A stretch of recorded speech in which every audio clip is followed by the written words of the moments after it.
Hello everyone. TOC के previous year questions हम लोग सॉल्व कर रहे थे।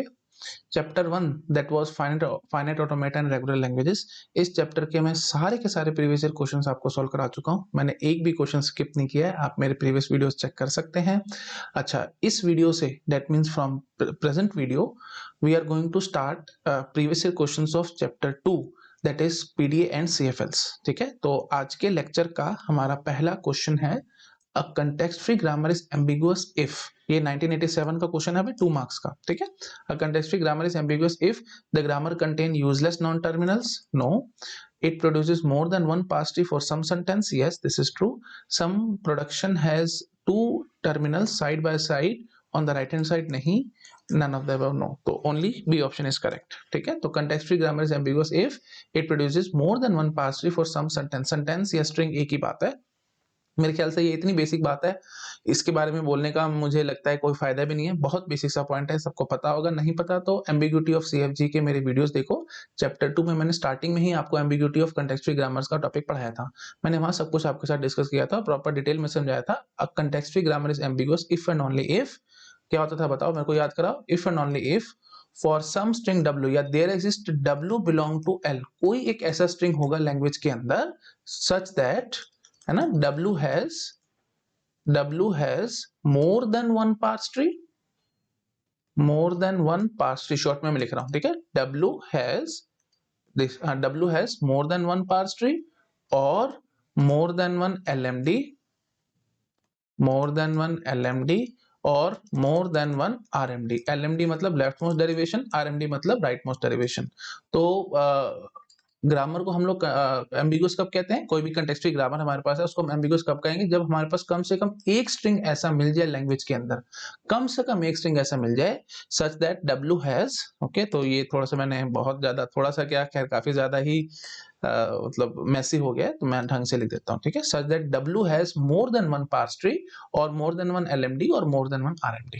ठीक है, तो इनमें से कुछ भी हो जाए तो हम बोल देते थे कि जो हमारी यू कैन से कंटेक्स्चुअल ग्रामर है वो एम्बिगुअस है ना। और इनफैक्ट मैंने आपको एक बात भी बताई थी, अगर more than one parse tree है तो पक्की बात है मोर देन वन LMD भी मिलेगा और पक्की बात है मोर देन वन RMD भी मिलेगी उसी स्ट्रिंग के लिए। ठीक है, तो ये तरीके होते थे। LMD and RMD are nothing but these are the ways to check the grammar is ambiguous और नॉट। ठीक है, तो या तो मोर देन वन पास्ट बना दो, ये सबसे आसान होता है। पास्ट बनाना बहुत इजी होता है, LMD RMD ढूंढना थोड़ा सा मुश्किल हो जाता है, एंड सो ये सब चीजें आपको पता होंगी भाई। मैंने फिर भी नाना करते करते बहुत कुछ इसके बारे में आपको बता दिया। चलो ठीक है जी, नेक्स्ट क्वेश्चन पे जंप करते हैं। अगर फिर भी आपको थोड़ा सा भी मन में डाउट रह गया तो एम्बिग्यूटी इन कंटेक्स्चुअल ग्रामर्स का मेरा वीडियो देख लो, वहां पे सब कुछ क्लियर हो जाएगा आपको। चलो ठीक है, नेक्स्ट क्वेश्चन पे आप जंप कर रहे हैं, थोड़ा सा बड़ा कर लेते हैं भाई। हाँ जी, तो नेक्स्ट क्वेश्चन देखो क्या कह रहा है। Context free language and regular languages are both close under operation. Simple closure property का क्वेश्चन है। आप मेरे closure properties of regular languages, मैंने प्रॉपर वीडियो बना रखे हैं, प्लीज आप चेक कर लेना। Closure properties of regular languages, ठीक है, शॉर्ट में मैं लिख रहा हूँ, closure properties of regular languages and CFL। अलग अलग वीडियो है, प्लीज आप ये चेक कर लेना। उसमें मैंने विद प्रूफ एक एक बात आपको एक्सप्लेन कर रखी है। रेगुलर लैंग्वेज हर जगह क्लोज आ रही थी, CFL intersection, complement, set difference, इन सब चीजों में क्लोज नहीं आती है ना। रेगुलर हर जगह क्लोज आ रही थी। मतलब बहुत सारे ऑपरेशंस बताए थे मैंने आपको, कुछ एडिशनल क्लोजर प्रॉपर्टीज भी पढ़ाई थी मैंने वहां पे, homomorphism, inverse homomorphism, substitution, lambda free substitution, lambda free homomorphism, बहुत सारी चीजें बताई थी। और कुछ स्टैंडर्ड ऑपरेशन भी बताए थे आपको, min, max, half, cycle and so on. हर जगह क्लोज आती है रेगुलर लैंग्वेज, सिर्फ 5 ऑपरेशन में क्लोज नहीं आती। कौन कौन से थे वो मेरे को फटाफट से रिवाइज कराओ। Infinite union, infinite intersection, infinite set difference, subset, superset. ठीक है, आई थिंक याद आ रहा होगा, सब मैंने आपको एक्सप्लेन किया हुआ अच्छे से। ठीक है जी, तो रेगुलर तो ऑब्वियसली क्लोज आनी है, ये जो भी ऑपरेशंस गिवन है। और CFL किस किस में क्लोज नहीं आती भाई? इंटरसेक्शन में, सेट डिफरेंस में और कॉम्प्लीमेंट ऑपरेशन में। ठीक है, तो इनमें ये क्लोज नहीं आती, तो फटाफट से चेक कर लेते हैं भाई। ठीक है, तो ये जो है ये closure properties of regular language and CFL का वीडियो देख लो, वहां पे मैंने एक्सप्लेन किया हुआ है। ये बेसिक बेसिक ऑपरेशंस थे, कुछ एडवांस ऑपरेशंस थे, homomorphism, lambda free substitution and so on, तो वो सब चीजें मैंने एडिशनल क्लोजर प्रॉपर्टीज के वीडियोस में कवर अप की हैं, वो थोड़ा सा बाद में आपको मिलेंगे, प्लेलिस्ट के अंदर चेक कर लेना, TOC की जो प्लेलिस्ट है उसमें देख लेना आप लोग। ठीक है, चलो फटाफट से बताओ भाई, रेगुलर और CFL के बारे में आपसे ये पूछ रहा है। तो रेगुलर के बारे में तुम्हारे को पता है क्लोज आनी है। CFL के लिए चेक कर लो भाई, यूनियन में देखो CFL क्लोज आती है, इंटरसेक्शन में CFL क्लोज नहीं आती, कॉम्प्लीमेंटेशन में भी नहीं आती है ना, यूनियन में आती है, कंकैटिनेशन में आती है। ठीक है, याद आ रहा होगा आपको, मैंने शुरू में जब बताया था reversal, union, complement, intersection, set difference, है ना, ये सब कुछ ऑपरेशंस मैंने आपको सब समझा रखे हैं। ठीक है जी, तो यूनियन और कंकेटिनेशन में रेगुलर और सीएफएल दोनों क्लोज आएंगे। ठीक है, तो एमएसक्यू टाइप का क्वेश्चन था, 1989 का 2 नंबर का क्वेश्चन है, बिल्कुल सीधा सीधा, तो A and C are correct option. ठीक है, तो एक बार फिर भी मैं पढ़ देता हूँ, किसी को डाउट है तो। Contextual languages and regular languages are both close under which operation, तो सिर्फ रेगुलर आता तो इन सभी में क्लोज आती हो, है ना। हाँ जी, तो सीएफएल की कहानी कर रहे हैं हम लोग, तो यूनियन और कंकेटिनेशन में तो आएगी, बट इंटरसेक्शन और कॉम्प्लीमेंटेशन में नहीं आएगी, ये आपको याद आ रहा होगा। ठीक है जी, सब चीजें मैंने बता रखी हैं, प्रॉपर प्रूफ दे रखा है एंड सो ऑन। प्लीज मेरे क्लोजर प्रॉपर्टीज ऑफ सीएफएल का वीडियो देख लो, आपको वहां सब समझ में आ जाएगा, विद प्रूफ मैंने सब बता रखा है आपको। ठीक है जी, नेक्स्ट क्वेश्चन देखो भाई, contextual languages are close under union, yes ये बात बिल्कुल ठीक है। Close under complementation, no. Close under intersection, no. Close under Kleene closure, yes Kleene closure में भी क्लोज होती है। ठीक है, तो वही बात है, A and D are correct, B and C are wrong, ये बिल्कुल उसी के जैसा मिलता जुलता ही क्वेश्चन है। ठीक है, ओके जी, तो वही बात है, रिपीटेशन होती रहती है, कंसेप्ट की रिपीटेशन होती रहती है लगभग गेट एग्जाम में, आपको बहुत बार पहले भी बता चुका हूँ। ठीक है जी, तो क्लीन क्लोजर में देखो क्लोज होती थी, आपको याद आ रहा होगा, नहीं याद आ रहा तो मैं एक एक झटके में आपको प्रूव कर देता हूँ। और यूनियन में क्यों क्लोज है वो भी मैं आपको फटाफट से बता देता हूँ। देखो भाई, कोई हमारे पास कंटेक्सुअल लैंग्वेज है तो उसके लिए कोई ना कोई कंटेक्सुअल ग्रामर तो रही होगी। कंटेक्सुअल लैंग्वेज कब कहोगे भाई, जब उसके लिए कंटेक्सुअल ग्रामर मिले, और जो भी हमने कंटेक्सुअल ग्रामर लिखी होगी उसका स्टार्ट सिंबल हम S1 मान लेते हैं। ठीक है, ये होगी CFL1। अच्छा, कोई CFL2 होगी हमारे पास, ठीक है, कोई और CFL होगी, उसके लिए भी हमने कंटेक्सुअल ग्रामर जरूर लिखी होगी, क्योंकि CFL तो कंटेक्सुअल ग्रामर तो होगी, उसके लिए स्टार्ट सिंबल हम S2 मान लेते हैं। ठीक है, तो अब मैं क्या करता हूं, बस S1 से हमारे पास वो मतलब यू कैन से S1 कंटेक्सुअल ग्रामर 1 के लिए है, CFL1 के लिए S1 है, S2 हमारे पास CFL2 के लिए है, तो S गोज टू S1 और S2 ये लगा दो तो यूनियन आ गई हमारे पास। तो पूरी की पूरी जो हमने ग्रामर लिखी है, बस एक नई प्रोडक्शन ऐड करते ही आप समझ चुके होंगे, ये जो हमने पूरी ग्रामर लिखती है ये किसके लिए लिखती है, यूनियन ऑफ टू CFLs के लिए लिखती है। ठीक है, और सीधी सी बात है भाई, ये आपको कंटेक्सुअल ग्रामर ही नजर आ रही है, इसमें कोई टेंशन वाली बात नहीं है, तो यूनियन में क्लोज आएंगे। ना करते करते मैंने थोड़ा सा आपको प्रूफ भी दे दिया है, नहीं समझ आ रहा तो प्लीज मेरे क्लोजर प्रॉपर्टीज ऑफ CFL का वीडियो देखो, मैंने वहां से एक्सप्लेन किया हुआ है। ठीक है जी, तो यूनियन वाली कहानी होगी। क्लीन क्लोजर, क्लीन क्लोजर वाली बात बहुत ईजी है। क्लीन क्लोजर क्या होता था भाई, L देखो, अगर L हमारे पास कोई CFL है तो आपसे पूछा जा रहा है L स्टार क्या CFL आएगी, ये आपसे पूछा जा रहा है, क्या L स्टार CFL होगी। L स्टार आपको पता क्या होती है भाई, L स्टार क्या होती है भाई, L power 0 union L power 1 union L power 2 union L power 3 dot dot dot up to infinity. तो L पावर 2 क्या होती है भाई, L डॉट L, है ना, L पावर 2 क्या होगी भाई, L डॉट L, कंकैट कर लो। L3 क्या होगी भाई, L dot L dot L। ठीक है, तो ये सब चीजें आपको पता होंगी आई थिंक सो। L3 क्या है, L dot L dot L, तो L डॉट L क्या है भाई, L2 है, तो L3 क्या होगी भाई, L2 डॉट L। समझ पा रहे हो ना भाई, ये बहुत सिंपल कहानी है भाई सारी की सारी। L3 will be equal to what, L dot L, तो it will be L power 2 dot L। L power 4 क्या होगी भाई, L dot L dot L dot L, चार बारी L को कंकैट कर लो। ठीक है, तो अब वही बात है, कंकैटिनेशन ऑपरेशन ये सब चीजें आपको आती हैं, मैं बार बार बोलूंगा तो टाइम बर्बाद होगा। हाँ जी, तो इतना पार्ट क्या है भाई, L3 है, तो L3 डॉट L है, तो L power I will be equal to L power I -1 dot L। ये सब चीजें मैं आपको प्रीवियस लेक्चर में सब समझा चुका हूँ, है ना। आई थिंक 2018 का क्वेश्चन था जब मैंने आपके साथ डिस्कस किया था चैप्टर 1 में, चैप्टर 1 के जब मैं PYQ आपको करा रहा था तो उसमें 2018 का क्वेश्चन था एज इट इज, उसमें ऑर्डर पूछा था लैंग्वेज का, है ना। तो ये सब चीजें मैं आपको वहां पे भी बता चुका हूँ। तो L power I is nothing but L power I -1 dot L। ठीक है जी, तो इतनी कहानी हमारे को समझ में आ रही है ना। तो बस मेन बात क्या है भाई, L स्टार ये होती है। ठीक है, तो हमने कंकैट कर रखा है, आपने L को बार बार कंकैट कर रखा है। ठीक है जी, तो अब आप जरा मुझे समझाओ कि अगर L CFL है तो क्या गारंटी है कि L स्टार भी CFL होगी। बहुत इजी है भाई, है ना। देखो, क्योंकि L हमारे पास CFL है, let me use different colour, थोड़ा अच्छा लगेगा आपको। ठीक है, तो देखो, सपोज कर लो कि L हमारे पास CFL है, ये हमारे को पता है, तो इसके लिए कोई ना कोई कंटेक्सुअल ग्रामर जरूर रही होगी। There is CFG generating this L, तो हम मान लेते हैं स्टार्ट सिंबल है जी S1। ठीक है, तो S1 से शुरू करके हमने कुछ कुछ ग्रामर लिखी होगी जो कि ये CFL को जनरेट करती होगी। तो अब L स्टार कैसे लाओगे, बहुत इजी है। तो आप एक स्टार्ट सिंबल S ले लो और आप बोल दो S1S और नल, बस हमारा काम खत्म। ठीक है, तो S गोज टू नल करने से हमारे पास L पावर 0 पैदा हो जाएगी। अच्छा जी, S1S हमने लिख रखा है ना भाई, तो फिर आप एक बार लगाओगे तो S1S, S goes to null कर लोगे तो फिर हमारे पास ये L आ जाएगी। उसके बाद L पावर 2 चाहिए था आपको, तो फिर S गोज टू S1S, फिर S1S दो बार लगा लोगे तो समझ, आई थिंक क्या बहुत बेसिक सा पॉइंट है भाई, आपको देखते समझ में आ गया होगा, बट स्टिल चलो कोई बात नहीं, मैं एक बार बोल देता हूँ S1S, S goes to S1S और s गोज टू नल कर दो। अब s1 से हमारी ये CFL आ जाएगी ना जो हमने ले रखी थी, और s1 से भी वो CFL आ जाएगी, तो हम दोनों को कनकैट कर पा रहे हैं। रफली आपको आई थिंक समझ में आ रहा होगा मैं क्या कहने की कोशिश कर रहा हूँ, ठीक है। तो बहुत ईजी है भाई, इसमें मेरे ख्याल से मेरे को कुछ एक्सप्लेन करने की जरूरत ही नहीं है, आपको काफी हद तक कंसेप्ट की क्लैरिटी हो रही होगी, ठीक है। तो क्लीन क्लोजर में आपको डायरेक्टली मैंने प्रूफ भी दे दिया कि CFL ऑब्वियसली क्लोज आएगी, क्योंकि घुमा फिरा करके अब आप जब ये देखोगे, ये हमारे पास जो आई है ग्रामर, ग्रामर की क्या खास बात है भाई, ऑब्वियसली कंटेक्स्ट फ्री ग्रामर है। कंटेक्स्ट फ्री ग्रामर है तो पक्की बात है एल स्टार हमारे पास CFL जरूर रहेगी, ठीक है।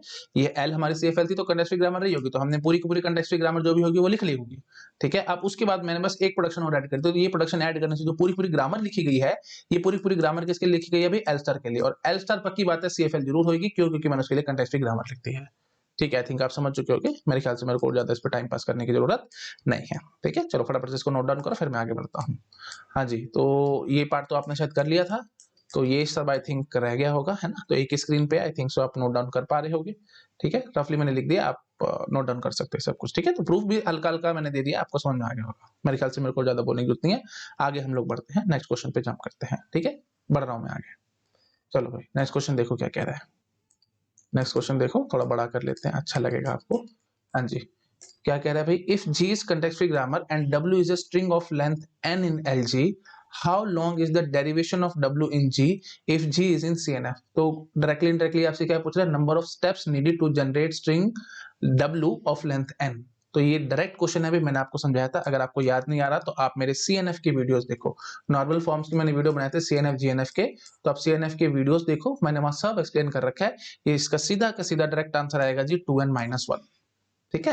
तो थोड़ा सा अगर आपको मैं चाहूं एक्सप्लेन करना तो मैं 2 मिनट में आपको कर देता हूं। देखो भाई, CNF की क्या खास बात होती थी, पहले मेरे को ये चीज रिवाइज कराओ। CNF की क्या खास बात होती थी, या तो दो नॉन टर्मिनल आएंगे, जैसे हमने ऐसे लिखा कुछ S goes to AB, या तो दो नॉन टर्मिनल आएंगे या फिर एक टर्मिनल आ सकता है ना। यही कहानी होती थी हमारे पास CNF की। तो हर एक production will be like this only, तो या तो इस स्टाइल से या इस स्टाइल से, या तो दो LHS में तो ऑब्वियसली एक नॉन टर्मिनल रहेगा, राइट हैंड साइड में या तो एग्जैक्टली दो नॉन टर्मिनल या फिर एक टर्मिनल, और कुछ नहीं आ सकता, ठीक है। अच्छा जी, तो अब कोई स्ट्रिंग है हमारे पास जिसकी लेंथ है n, तो इसको जनरेट करने में कितने स्टेप्स लगेंगे मैं ये आपसे पूछ रहा हूं। तो ऑब्वियस सी बात है, पहले आपको नॉन टर्मिनल लेके आने पड़ेंगे n लेंथ तक के, ठीक है। जैसे सपोज कर लो आपने बोल दिया, सिंपल मैं एग्जांपल लेता हूं से A goes to AB, ठीक है। तो ये एक किस्म से हमारे पास CNF का टाइप है ना, मतलब CNF टाइप है ये, और साथ साथ में लिख देता हूँ A goes to A, ठीक है। तो अब मैं क्या कहूंगा यहाँ पे आपको, A goes to AB है ना भाई, तो अगर मैं बोलता हूँ स्ट्रिंग आपको चाहिए से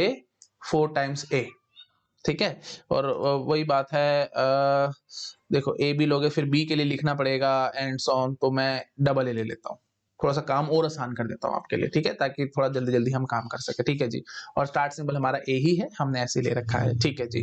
तो अब मेरे को 4 टाइम्स A पैदा करना है, तो 4 टाइम्स A पैदा करने के लिए, और ये देख पा रहे हो भाई, this is perfectly context free grammar, और ये किस में है भाई, CNF में है, चॉम्स्की नॉर्मल फॉर्म में है ना, क्योंकि राइट हैंड साइड में दो नॉन टर्मिनल या फिर एक टर्मिनल ये अलाउड था, तो मैंने बिल्कुल सिंपल लिख दिया, और स्ट्रिंग मेरे को 4 टाइम्स से पैदा करना। तो बताओ भाई कैसे करेंगे, है ना। तो पहले तो आपको ये 4A पैदा करने पड़ेंगे ना भाई, तो पहला स्टेप में क्या करोगे आप, डबल A। तो पहले स्टेप में आपके पास 2A आ चुके हैं, फिर इस A को आप आगे चेंज करोगे, है ना, तो फिर ये ट्रिपल A बन जाएगा, है ना। फिर इस A को आप आगे चेंज करोगे तो फिर 4A's आ जाएंगे, समझ पा रहे हो। तो 4 स्टेप में हमारे पास 4A's आए हैं।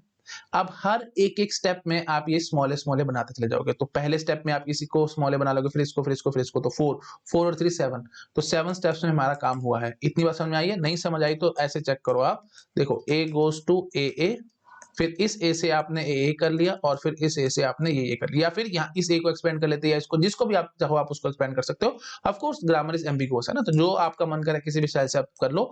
मेन बात क्या, आपको 4 पैदा करने थे, 4 पैदा करने के लिए आपने 3 स्टेप लगा दिए, 3 स्टेप लगाने के बाद अब हर एक A आपको स्मॉले स्मॉले देगा, तो 4 स्टेप और लग जाएंगे, तो 4 और 3 दैट इज 7 स्टेप्स हमारे लग गए। तो 7 स्टेप्स कैसे लगे भाई, अगर n लेंथ का स्ट्रिंग था तो पक्की बात है पहले आपको n लेंथ का नॉन टर्मिनल पैदा करने पड़ेंगे। तो n लेंथ के नॉन टर्मिनल पैदा करने के लिए n-1 स्टेप लगेंगे, क्यों, क्योंकि पहले स्टेप में आपको 2 नॉन टर्मिनल मिलेंगे, बाकी हर स्टेप में एक एक नॉन टर्मिनल एक्स्ट्रा बढ़ता चला जा रहा है। समझ पा रहे हो कि नहीं? पहले स्टेप में देखो भाई, पहले स्टेप में आपको 2 नॉन टर्मिनल मिल गए हैं, फिर नेक्स्ट स्टेप में आपको 3 मिले, फिर नेक्स्ट स्टेप में 4 मिले, तो मतलब हर एक स्टेप में एक-एक नॉन टर्मिनल बढ़ रहा है, लेकिन पहले स्टेप में सीधे आपको 2 नॉन टर्मिनल मिल गए थे। ठीक है जी, तो डायरेक्टली इनडायरेक्टली मैं क्या कर रहा हूँ, पहले स्टेप में 2 नॉन टर्मिनल मिल गए, बाकी हर एक स्टेप में एक-एक बढ़ रहा है, तो n लेंथ तक जाने के लिए आपको ऑब्वियस सी बात आप कैसे कर पा रहे होगे, n-1 स्टेप्स लग जाएंगे। ठीक है, तो n-1 स्टेप्स में हमारे पास n लेंथ के नॉन टर्मिनल आ जाएंगे। अब हर एक-एक नॉन टर्मिनल को टर्मिनल से रिप्लेस करना होगा, तो उसमें एक-एक स्टेप लगेगा। तो n नॉन टर्मिनल है, तो उसको n टर्मिनल में कन्वर्ट करने में आपके n स्टेप्स लग जाएंगे, तो n प्लस n-1। ठीक है, समझ गए ना? तो अच्छा लिखो, तो n-1, पहले n-1 स्टेप्स लगाए, अपने नॉन टर्मिनल पैदा करवाए, उसके बाद फिर n स्टेप्स लगा करके टर्मिनल पैदा कराए, तो n-1 plus n that is nothing but 2n-1। तो नाना करते करते मैंने आपको पूरा प्रूफ भी दे दिया है। अगर आपको जरा सा भी डाउट लगे, आपको लग रहा है कि मैंने बहुत जल्दी कर दिया है, तो मुझे कोई टेंशन वाली बात नहीं है। आप प्लीज मेरे CNF की वीडियोस देखो, आपको वहां पे सब क्लियर हो जाएगा, क्रिस्टल क्लियर हो जाएगा एकदम। मैंने बहुत ध्यान से और बहुत आराम आराम से वहां एक्सप्लेन कर रखा है स्टेप बाय स्टेप। ठीक है, चलो फटाफट से इसको नोट डाउन करो। It's just like a revision only, तो इसलिए मैं फटाफट से बोलता जा रहा हूँ। ठीक है जी, चलो इसको क्वेश्चन को नोट डाउन करो, है ना? और ये जो मैंने आपको थोड़ा एक्सप्लेनेशन दिया, आप इसको भी नोट डाउन कर सकते हो। मेरे ख्याल से आपको विजिबल होगी ये सारी, है ना? हाँ जी, तो ये सब विजिबल है, फटाफट से नोट डाउन कर लो। ठीक है, चलो भाई अगले क्वेश्चन पे अब हम जंप करते हैं। देखो भाई नेक्स्ट क्वेश्चन क्या कह रहा है, which of the following features cannot be captured by context free grammar, syntax of if then else statement and so on please। ये क्वेश्चन पे अभी छोड़ दो, ये हम लोग कंपाइलर डिजाइन में कवर अप करेंगे। ठीक है, तो यहाँ पे मेरे को ये करने की जरूरत नहीं है, अभी मैं बोलूंगा तो आप लोग कंफ्यूज हो गए और चीजें देखो, मेरा स्टाइल है इंट्यूटिव पढ़ाना आपको, तो अभी आपको इंट्यूशन से समझ नहीं आएगा कि इफ एल्स स्टेटमेंट कैसे निकालनी है एंड सो ऑन, तो मैं इसकी प्रॉपर ग्रामर लिख करके दिखाऊंगा आपको कंपाइलर डिजाइन सब्जेक्ट में, तो वहां डिस्कस करेंगे। अब इस क्वेश्चन को मैं छोड़ रहा हूँ। ठीक है, मैं बोल के भाग सकता हूं, बट वही बात है, पॉपकॉर्न थिंकिंग मेरे को पसंद नहीं है भाई, है ना? मैं ऐसे कुछ भी आइडियाज आपको दे दूं, मैं चाहता हूं कि आपके मन से खुद से आइडियाज आने चाहिए। तो खुद से आइडियाज कब आएंगे, जब आप थोड़ा बहुत कुछ पढ़ लोगे। जब मैं कंपैरिजन पढ़ा दूंगा तो इस क्वेश्चन का आप एकदम आंसर करते हो, बिल्कुल सिंपल क्वेश्चन है। मैं अभी जबरदस्ती पढ़ा करके आपको कंफ्यूज नहीं करना चाहता। ठीक है, तो छोड़ दो इसको अभी। ठीक है, चलो नेक्स्ट क्वेश्चन पे जंप करते हैं। ठीक है जी, आओ भाई। हाँ जी, देखो भाई नेक्स्ट क्वेश्चन क्या कह रहा है, consider a grammar with the following productions: S implies A alpha B, B alpha C, AB, S goes to AS or B, S goes to alpha BB or AB, S alpha goes to BDB और BD। ठीक है, तो ये कुछ हमारे पास grammar given है। अब आपसे पूछे थे above grammar is context free grammar, regular grammar, context sensitive grammar और एरर के ग्रामर। देखो भाई, कॉमन सेंस की बात है, इसने आपको ढंग से बताया नहीं कि अल्फा क्या है, टर्मिनल है या नॉन टर्मिनल है, और रियली हमारे को रिक्वायर्ड नहीं है कि वो टर्मिनल है या नॉन टर्मिनल है। सीधी सी बात है, इस क्वेश्चन को सॉल्व करने के हमारे को ये फैक्ट का पता नहीं होना चाहिए, मतलब रादर कोई जरूरी नहीं है कि हमारे को पता हो कि अल्फा एग्जैक्टली क्या है। क्यों? क्योंकि आपको पता है भाई, देखो CFL की क्या, कंटेक्स्ट फ्री ग्रामर की क्या कहानी होती है भाई, LHS में एग्जैक्टली एक नॉन टर्मिनल अलाउड है, उसके अलावा कुछ नहीं होता। तो ठीक है जी, ये प्रोडक्शन ठीक है, CFL की तरह, मतलब कंटेक्स्ट फ्री ग्रामर की तरह, सॉरी CFL बार-बार मन से निकल रहा है, कंटेक्स्ट फ्री ग्रामर बोलना चाहिए। CFL is context free language and context free grammar is used to generate the context free language. ठीक है, तो कंटेक्स्ट फ्री ग्रामर बोलना चाहिए। ठीक है जी, तो ये भी कंटेक्स्ट फ्री ग्रामर के हिसाब से, ये भी सभी हमारे कंटेक्स्ट फ्री ग्रामर के हिसाब से चल रहे हैं, बट ये प्रॉब्लमेटिक है ना? तो वही बात है, ये एस अल्फा आ गया, तो LHS में सिर्फ और सिर्फ एक एग्जैक्टली एक नॉन टर्मिनल अलाउड है, इसके अलावा कुछ नहीं आ सकता। ये होती है कंटेक्स्ट फ्री ग्रामर की कहानी। तो इसके अलावा अगर कुछ और आ गया तो फिर वही बात है, वो कंटेक्स्ट सेंसिटिव ग्रामर बन जाती थी। तो हम इसको क्या बोल के चलेंगे, ऑब्वियसली कंटेक्स्ट सेंसिटिव ग्रामर, है ना? तो वो आई थिंक चॉम्स्की हायरार्की के हिसाब से आपको सब पता होगा, नहीं पता तो फटाफट से मैं रिवाइज कर देता हूं भाई। सबसे पहले होती है जी टाइप 0, जिसको हम यूनिवर्सल ग्रामर कहते हैं। यूनिवर्सल ग्रामर कहते हैं कुछ भी सब सब चलेगा, बस LHS में एटलीस्ट एक नॉन टर्मिनल होना चाहिए, एटलीस्ट एक नॉन टर्मिनल। अगर एक भी नॉन टर्मिनल आ गया ना LHS में, प्रोडक्शन रूल के, हर एक प्रोडक्शन रूल के, ऐसा नहीं कि किसी एक प्रोडक्शन रूल में, ग्रामर में बहुत सारे प्रोडक्शन रूल होते हैं, हर एक प्रोडक्शन रूल में कम से कम एटलीस्ट वन एक नॉन टर्मिनल होना जरूरी है। अगर एक भी नॉन टर्मिनल ना हो तो फिर वो ग्रामर हमारी टाइप 0 नहीं रहेगी, है ना? क्योंकि नॉन टर्मिनल की हेल्प से ही हम लोग कुछ कुछ पैदा कर सकते हैं, खाली टर्मिनल थोड़ी कुछ देके बैठ जाएंगे। जैसे मैं बोल दूं AB इंप्लाइज ABC, ये कोई वैलिड प्रोडक्शन रूल नहीं है। ठीक है, तो कम से कम एक नॉन टर्मिनल हमारे को चाहिए, जैसे ये मैं बोल दूं, ये ठीक है भाई, है ना? तो ये टाइप 0 के हिसाब से चलेगा। ठीक है, तो टाइप 0 क्या कहती है भाई, कम से कम एक नॉन टर्मिनल होना चाहिए LHS में, साथ साथ कुछ और जो मर्जी एक्स्ट्रा घुसा लो, टर्मिनल घुसा लो, नॉन टर्मिनल घुसा लो, जो आपका मन करे वो घुसा लो, मेरे को कोई फर्क नहीं पड़ता। जैसे ये आप इससे दिस इंप्लाइज से AB, ये ठीक है भाई, टाइप 0 के हिसाब से चलेगा। ठीक है, तो एटलीस्ट एक नॉन टर्मिनल चाहिए, उसके अलावा आप जो मन करता है आप वो घुसा लो, मुझे इसमें कोई परेशानी नहीं है। ठीक है, तो थिंक समझ में आ गया होगा सबको। ठीक है जी, तो ये कहानी है जी टाइप 0 की। फिर टाइप 1 क्या कहती है भाई, टाइप 1 भी यही कहानी बोलती है, बस एक बात और एक्स्ट्रा बोल देती है कि length of LHS should be less than or equal to length of RHS। ठीक है जी, ये कहानी टाइप 1 ने बोली है। ठीक है जी, अच्छा जी, उसके बाद फिर टाइप 2 क्या कहती है भाई, टाइप 2 कहती है कि LHS में एग्जैक्टली एक नॉन टर्मिनल होना चाहिए, इसके अलावा कुछ नहीं आ सकता। RHS में जो आपका मन करे वो घुसा लो, मुझे कोई फर्क नहीं पड़ता। और टाइप 3 में मैंने आपको समझा रखा है भाई, वो टाइप 2 टाइप ही, मतलब टाइप 2 तो होनी चाहिए, ये हर जगह ऐसा ही है ना। तो जैसे हमने टाइप 0 में तो ठीक है ये कहानी बोल दी, तो टाइप 1 के लिए हमारे को पहले बोलना पड़ेगा कि टाइप 0 होना बहुत जरूरी है, और टाइप 0 उसके बाद फिर ये कंडीशन होती है कि LHS की length must be less than equal to RHS की लेंथ। मतलब डायरेक्टली मैं क्या कहना चाहता हूँ, टाइप 1 में LHS में कम से कम एक नॉन टर्मिनल तो होना बहुत जरूरी है, ठीक है, नहीं तो हम फंस जाएंगे। जैसे सपोज करो हमने ये ग्रामर लिखी थी, तो ये प्रोडक्शन लिखा था, तो लेंथ 2 है, यहाँ पे लेंथ 3 है, तो फिर ये टाइप 1 हो जाएगी, नहीं भी नहीं, जब टाइप 0 नहीं तो टाइप 1 हो ही नहीं सकती। पता नहीं मेरे मन में क्यों ये सब बात कर रही हूँ, मैं आपके साथ क्विक रीजन आपको फटाफट कराता चला जा रहा हूँ, नहीं तो मैं बोल के भाग सकता था। आप मेरे चॉम्स्की तरीके का वीडियो देखो, वहां से ये क्वेश्चन एक झटके में क्लियर हो जाता, बट रिवीजन है तो फटाफट से मैं आपके साथ बोलता जा रहा हूँ, ठीक है जी। ओके जी, तो समझ में आ गया भाई, ये टाइप 1 नहीं है क्योंकि टाइप 0 भी, तो टाइप 1 के लिए टाइप 0 होना बहुत जरूरी है, ठीक है जी। तो आपको आई थिंक समझ में आ गया होगा। हाँ जी, तो हाँ, फिर टाइप 2 की कहानी क्या है भाई, एग्जैक्टली एक नॉन टर्मिनल होता था। टाइप 3 की कहानी क्या होती थी, हाँ मतलब टाइप 2 में LHS में एग्जैक्टली वन नॉन टर्मिनल, और ऑब्वियसली टाइप 1 होना जरूरी है, ठीक है। और कुछ नल प्रोडक्शंस वगैरह अलाउड थी टाइप 2 में, एंड ऑन प्लीज, मैं ज्यादा इतना नहीं घुस रहा हूँ, चॉम्स्की का वीडियो देखो, वहां पे आपको समझ में आ जाएगा, सिर्फ रिवीजन, क्विक रिवीजन और कुछ नहीं। हाँ जी, टाइप 3 के लिए टाइप 2 होना बहुत जरूरी है, तो मतलब LHS में एग्जैक्टली एक नॉन टर्मिनल चलेगा। राइट हैंड साइड में या तो T*N या फिर NT*, है ना। तो इसको हम बोलते थे राइट लीनियर, इसको हम बोलते थे लेफ्ट लीनियर टाइप, ठीक है। और दोनों नहीं आ सकते एंड्स ऑन प्लीज, ये सब आपको पता होगा, मैं ज्यादा नहीं बोलना चाह रहा, ठीक है। जस्ट एक क्विक रीजन दे रहा हूँ आपको और कुछ नहीं, ठीक है। फटाफट से मैंने क्विक रीजन करा दिया आपको, ठीक है जी। तो बस अब अगर आपको ये सब समझ में आ गया है तो आप एक झटके में बता दोगे this is context sensitive grammar. LR के ग्रामर्स क्या होते हैं, ये सब चीजें मैं आपके साथ कंपाइलर डिजाइन में करूंगा, तो अभी ज्यादा आपको टेंशन लेने की जरूरत नहीं है। LR के क्या होता है एंड्स ऑन, ठीक है। वैसे आपने TOC पढ़ लिया है, तो मैं क्योंकि वही ऑब्वियस सी बात है, TOC के क्वेश्चन नहीं करा रहा हूं, आपने TOC पढ़ लिया है, तो LR के मैं वैसे आपको बता देता हूँ DCFL होती है, ठीक है।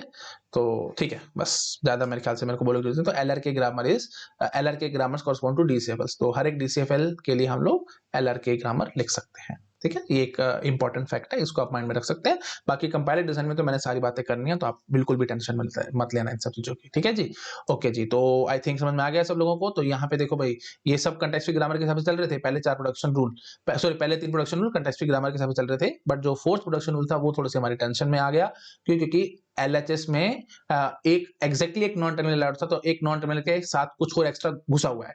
अब ये अल्फा मेरे को रियली रिक्वायर्ड नहीं है, ये टर्मिनल था, नॉन टर्मिनल था, क्या था क्या नहीं था, मेरे को इससे कोई फर्क नहीं पड़ने वाला, कुछ एक्स्ट्रा घुसा दिया ना बस, तो सीधी सी बात है, कॉन्टेक्स्ट सेंसिटिव की तरफ जाएगा। और कॉन्टेक्स्ट सेंसिटिव की तरफ क्यों जा रहा है, क्योंकि देखो भाई लेंथ इसकी 2 है और यहाँ पे लेंथ 2 है ना। LHS की लेंथ बड़ी या बराबर है RHS, सॉरी LHS की लेंथ छोटी या बराबर है RHS की लेंथ से, ठीक है। तो देखो LHS की लेंथ 2 है, RHS की लेंथ यहाँ पे 2 है और यहाँ पे 3 है, ठीक है जी। काम हमारा हो रहा है, तो कॉन्टेक्स्ट सेंसिटिव ग्रामर पे हम लोग टिक लगा देंगे, ठीक है जी। तो C option is the correct choice here. चलो ठीक है जी, ओके।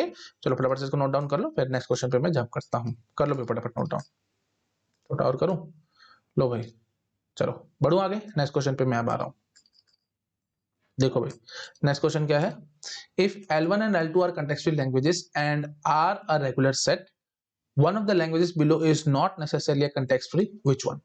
2 नंबर का क्वेश्चन है, बिल्कुल मुफ्त के नंबर है। ये सब चीजें मैंने आपको बहुत डिटेल में पढ़ाई थी, क्लोजर प्रॉपर्टीज के मेरे वीडियो देख लो। मैंने टाइप्स ऑफ क्वेश्चंस के लिए एक स्पेशल वीडियो बनाया था, क्लोजर प्रॉपर्टीज पे पढ़ाई थी, उसके बाद फिर types of questions on closure property पढ़ाई थी, डिटेल में मैंने सारा कुछ समझा रखा है। बट स्टिल फटाफट से मैं आपके साथ ये क्वेश्चन डिस्कस कर लेता हूँ, ठीक है जी। तो L1 L2 कंटेक्स्ट फ्री है, तो L1 CFL है और L2 भी हमारे पास CFL है, और R हमारे पास एक रेगुलर लैंग्वेज है।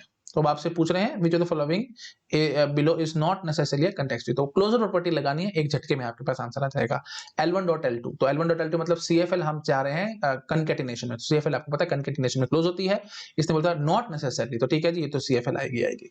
L1 intersection L2, L1 intersection L2 भाई आपको पता है CFL इंटरसेक्शन में क्लोज नहीं होती है, यही इसने पूछा था, not necessarily a context free, तो दिस ऑप्शन इज करेक्ट। बाकी वही बात है, जरूरत नहीं है क्योंकि MCQ क्वेश्चन था, बट फिर भी मैं आगे आपको ऑप्शंस की चेकिंग करा देता हूं। L1 इंटरसेक्शन R, आपको पता है रेगुलर लैंग्वेज है, किसी भी लैंग्वेज को इंटरसेक्शन करो, intersection with regular and union with regular, all types of languages are closed. Closure properties से मेरे वीडियो देखो, मैंने वो सारा एक्सप्लेन कर रखा है, ठीक है। Union with regular and intersection with regular, all types of languages are closed, ठीक है जी।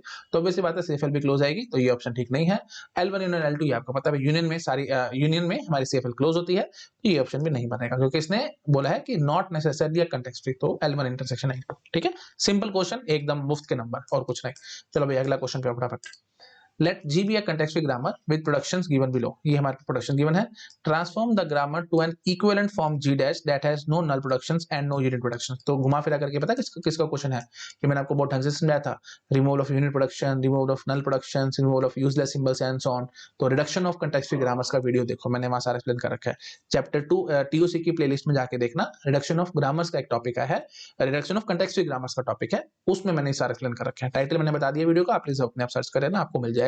बट स्टिल मैं आपको फटाफट से यहाँ पे करा देता हूँ, क्योंकि रिवीजन चल रही है, फटाफट से आपको करा के दिखा देते हैं। तो कुछ नहीं करना भाई, यहाँ पे नल प्रोडक्शन और यूनिट प्रोडक्शन रिमूव करनी है। चलो शुरू हो जाओ फटाफट से, नल प्रोडक्शन रिमूव करते हैं भाई, ठीक है। हाँ जी, तो आपको याद आ रहा होगा, मैंने आपको समझाया भी था प्रॉपर्ली, पहले नल प्रोडक्शन रिमूव करने होते हैं, बाद में यूनिट प्रोडक्शन रिमूव करने होते हैं। क्योंकि अगर आपने शुरू में यूनिट प्रोडक्शन रिमूव करी और उसके बाद फिर आपने नल प्रोडक्शन बढ़ाई, तो नल प्रोडक्शन फिर यूनिट प्रोडक्शन पैदा कर देगी, जो कि दिक्कत हो सकती है। तो फिर बार बार आप क्यों एल्गोरिथम चलाते हो हैंड्स ऑन? तो सबसे बेस्ट वे क्या है, आप पहले नल प्रोडक्शन रिमूव करो, उसके बाद यूनिट प्रोडक्शन रिमूव करना। क्यों? क्योंकि नल प्रोडक्शन यूनिट प्रोडक्शन पैदा कर सकती है। ठीक है जी, चलिए ठीक है जी, चलो फटाफट से शुरू होते हैं। आप देखते हैं यहाँ पे क्या होगा, ठीक है जी। हाँ, और प्लीज ये मत सोचना कि पहले आपने नल प्रोडक्शन रिमूव कर दी और फिर यूनिट प्रोडक्शन पैदा हो गई है, तो फिर जो यूनिट प्रोडक्शन पैदा हुई है वो नल प्रोडक्शन पैदा कर देगी ना, ऐसा कभी नहीं होगा। ठीक है, तो प्लीज बहुत ज्यादा ध्यान रखना इन चीजों का। जब आप पहले एक बार नल प्रोडक्शन सारी रिमूव कर चुके हो, उसके बाद आप यूनिट प्रोडक्शन रिमूव करोगे, कोई टेंशन वाली बात नहीं है। लेकिन अगर आपने पहले यूनिट प्रोडक्शन रिमूव करी, उसके बाद आपने नल प्रोडक्शन रिमूव करने की कोशिश करी, तो शायद आप फंस सकते हो। क्यों? क्योंकि अगर आपने पहले यूनिट प्रोडक्शन रिमूव कर दी, उसके बाद जब आप नल प्रोडक्शन रिमूव करने के लिए जाओगे, तो नल प्रोडक्शन रिमूव करते टाइम यूनिट प्रोडक्शन पैदा हो सकती है। ठीक है, बहुत ज्यादा ध्यान रखना है चीजों का। और अगर आपको फिर भी डाउट लग रहा है, ये सब चीजें मैंने बहुत स्पीड से बोली हैं, मुझे पता है, क्योंकि ये रिवीजन चल रही है, जरा सा भी डाउट है तो प्लीज आप मेरे reduction of context free grammars का वीडियो देखो, वहां पे मैंने सब एक्सप्लेन कर रखा है, पूरी डिटेल आपको समझा रखी है। चलो ठीक है जी, अब मैं ज्यादा नहीं बोलता, फटाफट से आपको नल प्रोडक्शन रिमूव करके दिखाता हूँ। यहाँ पे सबसे पहले नल प्रोडक्शन रिमूव करेंगे, बाद में यूनिट प्रोडक्शन रिमूव करेंगे। चलो फटाफट बताओ भाई, नल प्रोडक्शन रिमूव करो। रादर अब वही बात है, यहाँ पे तो कोई यूनिट नजर भी नहीं आ रही, तो आप सोच भी नहीं सकते कि पहले यूनिट प्रोडक्शन रिमूव करें। ठीक है, चलो कोई बात नहीं, ज्यादा भी नहीं बोलते, फटाफट से शुरू हो जाओ। नल प्रोडक्शन करो, अभी रिमूव। देखो क्या करते थे हम लोग, सबसे पहले स्टेप क्या होगा भाई, ए इंप्लाइज नल को रिमूव करने की कोशिश करते हैं। ठीक है, तो दो है ना, ए इंप्लाइज नल है, बी इंप्लाइज नल है, जिसका आपका मन करे आप पहले उसको डालो। तो हम ए इंप्लाइज नल को उड़ाने की कोशिश करते हैं। ठीक है, मैं यहाँ दिखाता हूँ आपको, ए इंप्लाइज नल को रिमूव करो। तो क्या स्टेप्स होते थे भाई, सबसे पहला काम तो पूरी ग्रामर ऐसे उठा के लिखो, आपको कंफ्यूजन नहीं आना चाहिए किसी भी तरीके का। ठीक है, ए implies A, B implies B और नल सी इंप्लाइज डी, पूरी ग्रामर ऐसे लिख ली। अच्छा, अब हम क्या करेंगे, जहां पे भी राइट हैंड साइड में ए नजर आता है, उसको छुपा के बचाओ पार्ट उठा के लिखते जाएंगे। पूरी ग्रामर लिखनी थी, मैंने ए इंप्लाइज नल लिखा। ए इंप्लाइज नल क्यों नहीं लिखा? क्योंकि ऑब्वियसली मैं उसको रिमूव कर रहा हूँ। तो ये मत सोचना कि सर आपने बोला अभी पूरी ग्रामर कॉपी पेस्ट करो, तो पूरी ग्रामर हमारे को कॉपी पेस्ट करने, तो ए इंप्लाइज नल कहां गया भाई? ऑब्वियसली हमारे को उसको उड़ाना है, तो इसलिए मैंने उसको नहीं लिखा। ठीक है जी, तो ए इंप्लाइज नल को उड़ाने के चक्कर में हम क्या कहते थे, राइट हैंड साइड में जहां जहां ए नजर आ रहा है उसको छुपाओ और बचाओ पार्ट उठा के लिखो। यहाँ पे ए नजर आ रहा है ना, राइट हैंड साइड में कैपिटल ए नजर आ रहा है, उसको छुपाओ बचे पार्ट को उठा के लिखो। तो लो जी, मैंने स्मॉल ए लिख दिया। यहाँ पे ये ए नजर आ रहा है ना भाई, इसको छुपाओ बचे पार्ट को उठा के लिखो, तो बी ए सी आ जाएगा। उसके बाद फिर ये ए नजर आ रहा था, इसको छुपाओ बचे पार्ट को लिखो, मतलब ए बी सी नजर आ जाएगा। प्लीज ध्यान रखना भाई, ऐसे मत कर देना कि एक को छुपा एक को नहीं छुपाए, एंड सो ऑन। प्लीज सबको करके देखना है एक करके। फिर दोनों को छुपा दिया, तो क्या पैदा हो जाएगा? बी सी पैदा हो जाएगा। ठीक है जी, तो पहला स्टेप देखो, चार पॉसिबिलिटी थी, या तो दोनों ए प्रेजेंट होते, देखो यहाँ पे हो गए, एक ये बीच वाला ये प्रेजेंट होता, हो गया, फिर ये वाला प्रेजेंट होता, ये भी हो गया, दोनों एब्सेंट होता, ये भी हो गया। ठीक है, तो प्लीज बहुत ज्यादा ध्यान रखना, ये बहुत ब्यूटीफुल क्वेश्चन है जो आया हुआ है, इसलिए मेरे को एक्सपेक्टेड भी था 2 नंबर का क्वेश्चन होगा, क्योंकि बहुत ब्यूटीफुल है ये। ठीक है, तो नल प्रोडक्शन में ये सबसे ब्यूटीफुल क्वेश्चन है। इस टाइप के क्वेश्चन मैंने आपको बहुत कराए थे, प्लीज मेरे रिडक्शन ऑफ ग्रामर्स का वीडियो देखो, मैंने वहां सारा एक्सप्लेन कर रखा है। rather अच्छा हो तो reduction of context free grammar का वीडियो देखो, मैंने वहां सारा एक्सप्लेन कर रखा है। ठीक है, प्लीज टीओसी के प्लेलिस्ट में देख लेना, आपको मिल जाएगा। ठीक है जी, चलो आगे बढ़ो भाई। तो ए इंप्लाइज नल उड़ चुका है, अब क्या उड़ाना है भाई आपको? बी इंप्लाइज नल। तो ठीक है जी, तो बी इंप्लाइज नल को जब आप उड़ाओगे, तो पहले तो पूरी ग्रामर उठा करके as it is copy paste करो, उसके बाद आगे बात करना, पहले बात मत करना। हाँ जी, तो ए बी ए सी यही स्टेप्स मैं आपको फॉलो कराया करता था, याद आ रहा होगा आप लोगों को। ठीक है जी, तो ए इंप्लाइज ए और ए, बी इंप्लाइज बी और सी इंप्लाइज डी। ठीक है जी, हाँ पूरी ग्रामर लिख दी। अब देखो बी कहाँ आ रहा है, राइट हैंड साइड में, छुपा के बचाओ पार्ट उठा के लिखो। पी यहाँ पे आ रहा था राइट हैंड साइड में, छुपाओ बचाओ पार्ट उठा के लिखो स्मॉल बी। यहाँ नजर आ रहा था कैपिटल बी, इसको छुपाओ बचाओ पार्ट को लिखो डबल ए सी। यहाँ नजर आ रहा था कैपिटल बी, इसको छुपाओ, बचे पार्ट को लिखो ए सी। यहाँ नजर आ रहा था बचे पार्ट को छुपाओ, लिखो ए सी। तो वही बात है, ए सी दोबारा आएगा, है ना, तो उसका कोई खास फायदा नहीं है, बार बार लिखने का कोई लॉजिक नहीं है। हाँ जी, तो ये इस बी को छुपाएंगे, बचे पार्ट को उठा के लिखेंगे, क्या पैदा होगा, सी। ठीक है जी, तो बस और कहीं कुछ नहीं है, तो हमारी बात बन चुकी है। ठीक है जी, तो अब हमने नल प्रोडक्शन रिमूव कर लिया। अब देखो कितनी ब्यूटीफुल बात, जो मैंने अभी आपको बोला था वो यहाँ पे प्रूफ भी आ गया आपके सामने। जब मैं नल प्रोडक्शन को रिमूव कर रहा था, देखो एक यूनिट प्रोडक्शन पैदा होगी, S implies C. S implies C is a unit production, तो ये पैदा हो गया है। अब वही बात है, अगर आपको पता ही नहीं यूनिट प्रोडक्शन क्या होता है, एंड्स ऑन द प्लीज, मैं यहाँ पे ज्यादा ऐसे टाइम पास नहीं करूंगा आप लोगों का। आप मेरे reduction of context free grammar का वीडियो देखो, मैंने वहाँ पूरा डिटेल में स्टेप बाय स्टेप सारा एक्सप्लेन कर रखा है। यूनिट प्रोडक्शन वैसे आपको पता होगा क्या होती है ना, ये देखो A implies B, this is unit production, C implies D is unit production, ends on. रफली मैंने फिर भी बोल दिया नाना करते करते। ठीक है, चलो अब आ जाओ फटाफट से। हाँ जी, तो बस एस इंप्लाइज सी को हम उड़ाएंगे, है ना, तो ये यूनिट प्रोडक्शन है, इसको उड़ाएंगे तो फाइनली हमारे पास क्या बनेगी जी, है ना। अब मैं बोलता हूँ एस इंप्लाइज सी हम उड़ाते हैं, तो फाइनल ग्रामर क्या बन के आएगी, A B A C, B A C, A B C, B C, A C, A C, और कैपिटल सी क्या है, कैपिटल सी को जो देखो यूनिट प्रोडक्शन रिमूव करने का लॉजिक बड़ा सिंपल है, सी है ना भाई, जहां सी पहुंचाता है वो उठा करके लिखो ना।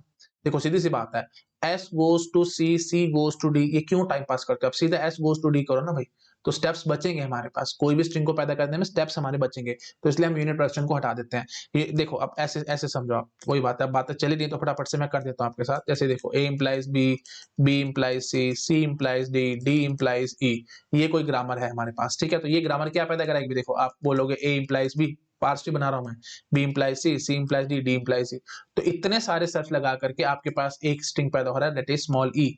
इतने स्टेप्स क्यों लगाया आपने, सीधा बोल देते ना ए इंप्लाइज ई। बात समझ पा रहे हो, तो इसलिए यही काम हम यूनिट, इसलिए ये यूनिट प्रोडक्शन से मतलब जबरदस्ती के स्टेप्स बढ़ते हैं ग्रामर में, तो स्टेप्स हटाने के लिए हम लोग you can say unit production को रिमूव करना फायदेमंद रहता है। ठीक है, बट कई की जगह यूनिट प्रोडक्शन फायदा भी दे देती है। जैसे सपोज कर लो आप कोई बहुत बड़ी ग्रामर है ना, जैसे सपोज करो ये देखो, जैसे पर वही बात है, स्टेप्स बढ़ जाते हैं ना, तो बट ग्रामर शायद थोड़ी सी छोटी हो सकती है यूनिट प्रोडक्शन से। जैसे देखो सपोज कर लो मैं बोलता हूं से एस इंप्लाइज ए, है ना, ए गोज टू से हम बोल देते हैं ए बी, ए सी, है ना, ए डी, ऐसे करके कुछ कुछ था। तो अब देखो सपोज, और यहां से मैं साथ साथ ए ऐसे भी बोल देता हूं, तो S implies A is the unit production ना। तो अगर ये यूनिट प्रोडक्शन मैं रिमूव करना चाहूं, तो ये फाइनली ग्रामर क्या बन जाएगी, आप ऐसे बोलोगे एस इंप्लाइज ए और ए बी और ए सी और ए डी, है ना, फिर बोलोगे ए इंप्लाइज ए बी और ए सी और ए डी। तो इतनी बड़ी ग्रामर बन गई, किसके कारण, क्योंकि आपने यूनिट प्रोडक्शन रिमूव करी। अब सपोज कर लो ये जो कैपिटल ए पे था, यहाँ पे 10-12 प्रोडक्शन होती, तो इस ए को हटाने के चक्कर में 10-12 प्रोडक्शन रूल आपको यहाँ ऐड करने पड़ जाते, तो production rule, number of production rule no doubt बढ़ जाएंगे, लेकिन number of steps to generate string वो घट जाएंगे। तो यही हम चाहते हैं कि नंबर ऑफ स्टेप्स कम से कम लगे स्ट्रिंग को पैदा करने में। इसका बहुत ज्यादा यूज कंपाइलर डिजाइन में आएगा, मैं आपको आगे सिखाऊंगा। नाना करते करते मैंने फिर भी बहुत कुछ बोल दिया, है ना, जस्ट रिवीजन चल रही है ना, तो फटाफट से मैं चीजें आपके साथ बोलता चला जा रहा हूँ, ब्रश अप हो रहे हैं आपकी चीजें और कुछ नहीं। ठीक है जी, ओके जी, तो ठीक है, तो अब आप समझ चुके हो, है ना, तो एसी और बस, तो वही बात है, in lieu of removal of the you can say unit production, जहां जहां राइट हैंड साइड जो जहां जहां लेके जा रहा होगा सारा को उठा उठा के लिख दो। ठीक है, तो अब आप समझ पा रहे हो ना, जैसे देखो एस इंप्लाइज ए, ये मैं हटाना चाह रहा था, तो ए जहां जहां ले जा रहा है सारा कुछ उठा उठा के कॉपी पेस्ट कर दो, मैंने वही सारा कुछ उठा के कॉपी पेस्ट कर दिया था, तो यूनिट प्रोडक्शन हम ऐसे रिमूव करते हैं। बेसिक सा पॉइंट है, आई थिंक आपको पता होगा, नहीं पता तो बार बार बोल रहा हूँ, मेरी वीडियोस चेक करो, मैं यहाँ पे बार बार चीजें बेसिक्स एक्सप्लेन नहीं करूंगा। ठीक है, जस्ट ब्रश अप कर रहा हूँ। ठीक है जी, तो अब देख लो भाई फटाफट, एस इंप्लाइज कैपिटल सी, तो कैपिटल सी कहां ले जा रहा है, सिर्फ एक ही जगह ले जा रहा है, दैट इज स्मॉल डी, तो स्मॉल डी पेस्ट करो, आपका काम खत्म।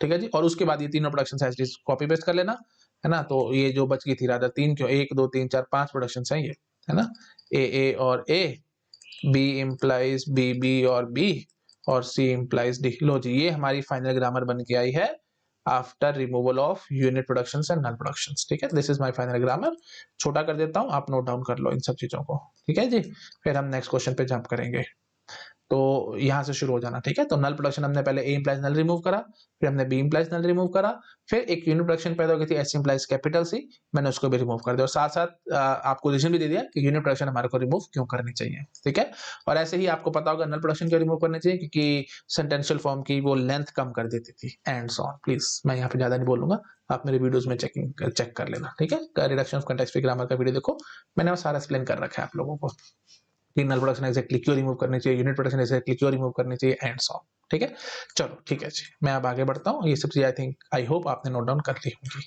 चलो भाई नेक्स्ट क्वेश्चन पे अब हम आते हैं। हाँ जी, नेक्स्ट क्वेश्चन देखो भाई फटाफट, देखो भाई क्या कह रहा है। Which of the following languages over ABC is accepted by deterministic push down automata? तो डायरेक्टली इनडायरेक्टली आपसे पूछ रहे हैं DCFL बताओ भाई। ठीक है, तो अगर आपको चेकिंग करनी नहीं आती DCFL की तो प्लीज मेरा आइडेंटिफाइंग DCFL, ये मैंने 2 वीडियोस बनाए थे, पार्ट 1 एंड पार्ट 2, आप चेक कर सकते हैं, मैंने वहां सब एक्सप्लेन कर रखा है आप लोगों को। बहुत गंदा लिखा गया है भाई, है ना, शायद पेन बीच में चला नहीं है तो मैं इसको ढंग से लिख देता हूँ। हाँ जी, identifying CFLs, identifying DCFLs, 2 videos थे, पार्ट 1 पार्ट 2, आप वो चेक कर सकते हैं, मैंने वहां सारा एक्सप्लेन कर रखा है। फिर भी फटाफट से चेकिंग करा देता हूँ। WCWR, बाकी बात है DCFL निकलेगी, है ना। तो DCFL की पहचान की बस एक खास बात थी, डायलेमा नहीं होना चाहिए कभी भी कि पुश करना है या पॉप करना है ना। तो अब आप देखो भाई WCWR है और W बिलोंग टू AB का स्टार है, तो वही बात है, एक किस्म से ये हैश पैलिंड्रोम टाइप हो गया। अगर आपको याद नहीं आ रहा तो DCFL की वीडियो देखो, मैंने वहां सारा एक्सप्लेन कर रखा है। जैसे हैश पैलिंड्रोम टाइप में ऐसे इसको क्यों कह रहा हूँ, ये देखो मैं इसको हैश पैलिंड्रोम बोलता था, W#WR, है ना। तो W पहले सारा सारा पुश कर लेंगे, हैश पढ़ने के बाद अपना माइंडसेट चेंज हो जाएगा और फिर हम लोग पॉप करना शुरू कर देंगे। तो पुश पॉप में कहीं कोई कंफ्यूजन नहीं है, तो ठीक है जी, फर्स्ट क्लास ये DCFL है। WWR ये DCFL नहीं है, क्यों? क्योंकि हमारे को पता नहीं लगेगा कब पुश करना है और कब पॉप करना है। याद आ रहा होगा, प्लीज बार बार मेरे से मत बुलाओ, बहुत बेसिक सी कहानी है, टाइम वेस्ट है और कुछ नहीं है। मैं यहाँ पे ज्यादा इतना बोल के टाइम वेस्ट नहीं करना चाहता, सब चीजें आपको पता है, बेसिक बेसिक सी बातें। आइडेंटिफाइंग DCFL का वीडियो देख लो, बार बार बोल रहा हूँ, सब पता लग जाएगा। ये तो भाई CSL है, ये तो CFL भी नहीं है, ठीक है। W से पैलिंड्रोम और ABC नहीं, ये भी बिल्कुल बकवास हो गया ना। तो ये क्या कह रहा है भाई, even palindromes over ABC, this is even palindromes over ABC, और ये क्या कह रहा है, जितने भी पैलिंड्रोम्स बन सकते हैं मतलब इवन और सभी ले लो, तो भी सी बात है, नहीं बनने वाली DCFL, क्योंकि पुश पॉप में हमारे को कंफ्यूजन रहेगी, ठीक है ना। जैसे सिंपल है, वही बात है, पता नहीं मेरे को क्यों सेटिस्फेक्शन एक्चुअली होती नहीं है, AB है ऐसा कुछ स्ट्रिंग है ना, तो A पुश कर लिया, B पुश कर लिया, तो फिर अब कैसे पता लगेगा कि ये B आने पे हमारे को पॉप करना है एंड सो। जैसे एक और एग्जांपल ले लो, लो ये ले लो, ठीक है, तो A पुश कर लिया, B पुश कर लिया, अब ये जो B आया है, तो अब क्या करना है आपको, पुश करना है या पॉप करना है? तो इस वाले को पुश करना है, लेकिन जब यहां से ये वाला B पढ़ोगे तो फिर आपको पॉप करना शुरू करना है। तो कैसे पता लगेगा भाई ये B और ये B में क्या डिफरेंस है भाई, है ना, कभी आप पुश कर रहे हो कभी आप पॉप कर रहे हो, तो कुछ नहीं पता लग रहा। तो ये नॉन डिटर्मिनिज्म के सेंस है, तो इसलिए ये इसके लिए non deterministic push down automata बनेगा, डिटर्मिनिस्टिक पुश डाउन ऑटोमेटा नहीं बनने वाला, तो मतलब ये DCFL नहीं होगी, ठीक है। तो आई थिंक समझ में आ गया होगा सब लोगों को मैं क्या कहने की कोशिश कर रहा हूँ, ठीक है ना। बेसिक से पॉइंट है, मैंने बहुत जल्दी बोल दिया, ना करते करते, सिर्फ ब्रश अप करवाने के लिए। आपको डिटेल चाहिए तो आइडेंटिफाइंग द DCFL वीडियो देखो, मैंने वहां सब एक्सप्लेन कर रखा है, 2 पार्ट्स में मैंने वीडियो बना रखे हैं, वो चेक कर लेना, ठीक है।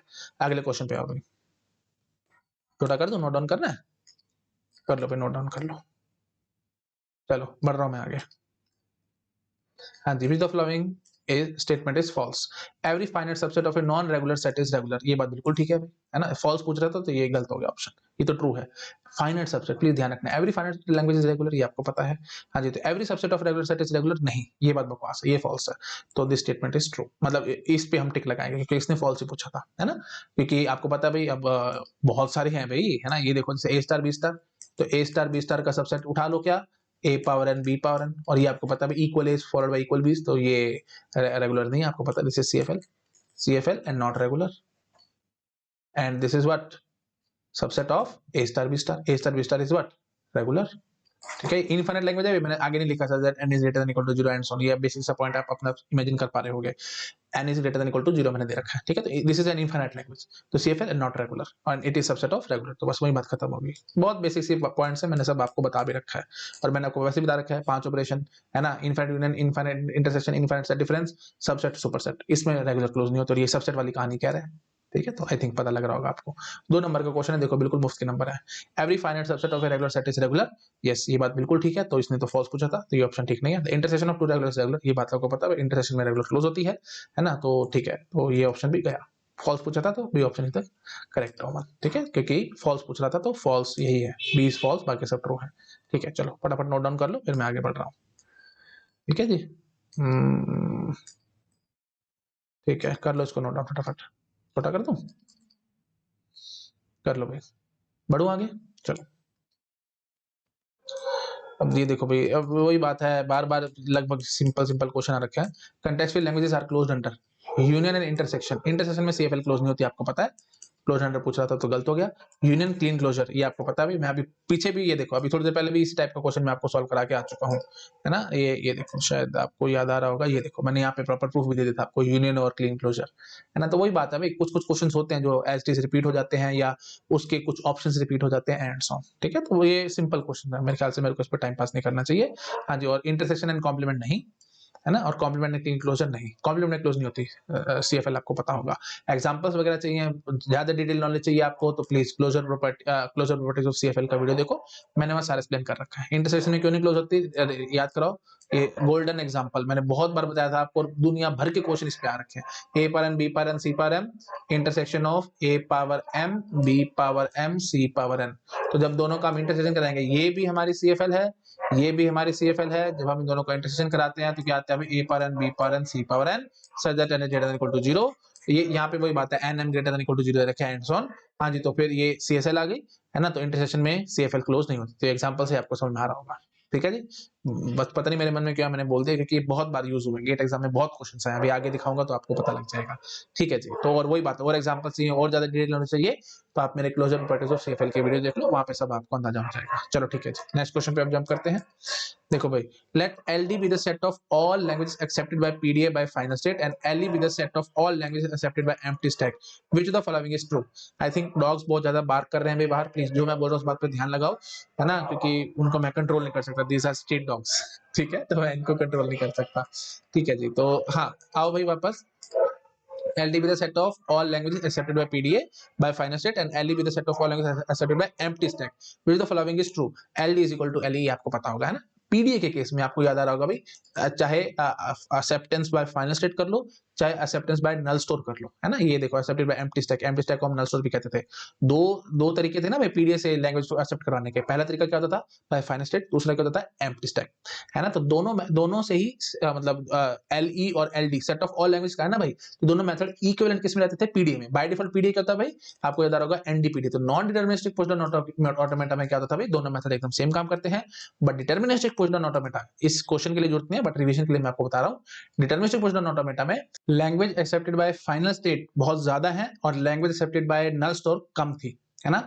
तो रादर आपको याद आ रहा होगा, अगर प्रीफिक्स प्रॉपर्टी प्रेजेंट है ना लैंग्वेज में, तो हमारा DPD with null store language को एक्सेप्ट करा पाएगा, अदरवाइज वो एक्सेप्ट नहीं करा पाएगा। प्रीफिक्स प्रॉपर्टी प्रेजेंट होने का मतलब, कोई भी हमारे पास स्ट्रिंग है तो उसका कोई भी प्रॉपर प्रीफिक्स लैंग्वेज के अंदर नहीं होना चाहिए। जैसे सपोज करो लैंग्वेज है हमारे पास ए स्टार, तो ए स्टार में देखो डबल ए का एक प्रॉपर प्रीफिक्स है ए, जो कि लैंग्वेज के अंदर है ना, क्योंकि देखो ए स्टार में क्या क्या है strings, null, A, double A, dot dot dot dot, and और इनफैक्ट मैंने आपको बताया भी था, अगर नल प्रेजेंट है ना किसी भी लैंग्वेज में, तो भाई वो डीपीडीए विद नल स्टोर से एक्सेप्ट नहीं होने वाला, है ना, क्योंकि null is proper prefix of every string, है ना। तो वही बात है, बट नल के अलावा भी बहुत कुछ नजर आ रहा है आपको यहाँ पे, डबल एक स्ट्रिंग प्रेजेंट है ना भाई, और इसका एक प्रॉपर प्रीफिक्स है सिंगल ए, और सिंगल ए हमारे पास लैंग्वेज के अंदर है, तो ए स्टार डीपीडीए से एक्सेप्ट नहीं होने वाली, डीपीडीए विद नल स्टोर से एक्सेप्ट नहीं होने वाली, ठीक है। तो आई थिंक आपको याद आ रहा होगा भाई, है ना। तो नल स्टोर की पावर कम है, सिंपल बात बोलते, डीपीडीए विद नल स्टोर की पावर कम है, डीपीडीए विद फाइनल सेट की पावर ज्यादा है। पावर ज्यादा होने का मतलब यू कैन से बहुत सारी ऐसी लैंग्वेजेस होंगी जो कि डीपीडीए विद फाइनल सेट से एक्सेप्ट हो जाएंगी,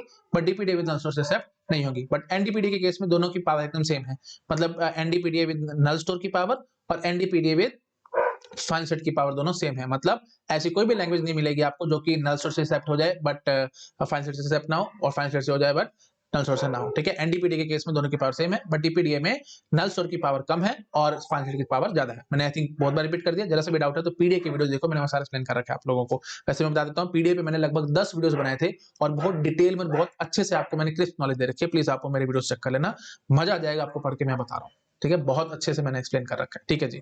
तो फिलहाल इसने पीडीए बोला था, और बाय डिफॉल्ट मैंने आपको बार बार समझाया पीडीए का मतलब एनडीपीडी होता है, तो दोनों लैंग्वेजेस का सेट एकदम सेम आएगा, मतलब पावर एकदम सेम आएगी। डायरेक्टली इनडायरेक्टली ये पावर ही पूछना चाह रहे हैं आपसे, है ना, क्योंकि ये देखो इसने बोला ना LD with the set of all languages accepted by PDA, तो मतलब जितनी भी लैंग्वेजेस पीडीए एक्सेप्ट करवा सकता है बाय फाइनल स्टेट, उसको हम एलडी से रिप्रेजेंट करवा रहे हैं, और एलई से set of all languages accepted by empty stack, मतलब जितनी भी languages PDA with empty stack accept करा सकता है उसको हम एलई बोल रहे हैं। तो डायरेक्टली पावर की ही बात करने की कोशिश कर रहे हैं, है ना। और एलडी और एलई दोनों बराबर है, मतलब दोनों सेट एकदम सेम है।